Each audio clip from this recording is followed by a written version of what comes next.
how to cancel Apex hosting subscription. Hey guys, in this video, I'm going to show you how you can cancel your Apex hosting subscription. So make sure to watch this video till the end and let's get started. Steps.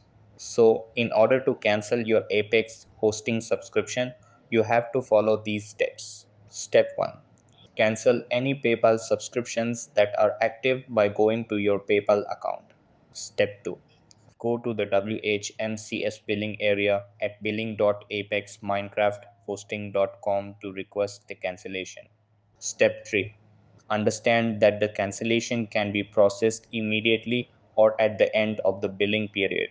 Step 4.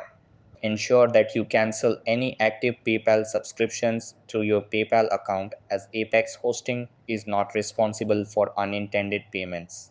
Step 5.